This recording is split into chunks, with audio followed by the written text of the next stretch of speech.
My name is Jason Greer, labor relations, labor law, and employee relations expert and former board agent with the National Labor Relations Board. In my career, I've heard it all. Unions are dead. No one's thinking about joining unions anymore. Do unions even exist? You know who I typically hear these things from? Business owners who just found out that their employees, who they supposedly have great relationships with, have been secretly meeting with labor union organizers. Don't be fooled. Unions are alive and well. This year alone, we have witnessed more union organizing than we've seen in over a decade. Unions have their pick of the litter in terms of what industries they want to grow in. The industry that they are targeting is healthcare, specifically the senior care industry. It just makes sense. The healthcare arena is one of the only industries that cannot be exported overseas. Unions, specifically unions such as Service Employees International Union, are targeting assisted living facilities because they understand how to speak and reach the employees.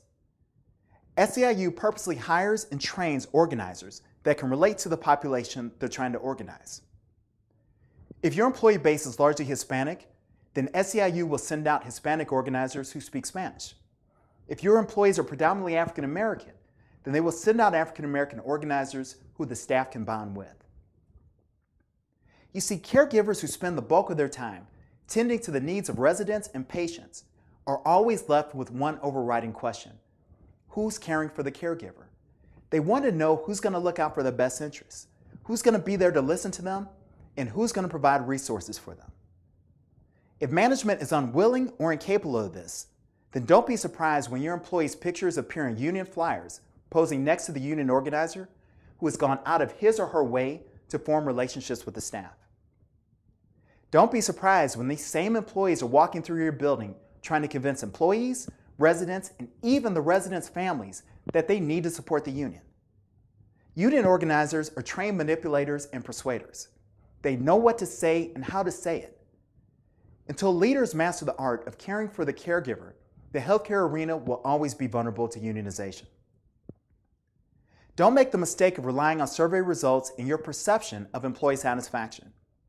Create labor relations and employee relations initiatives that encourage your leadership to spend time in the buildings.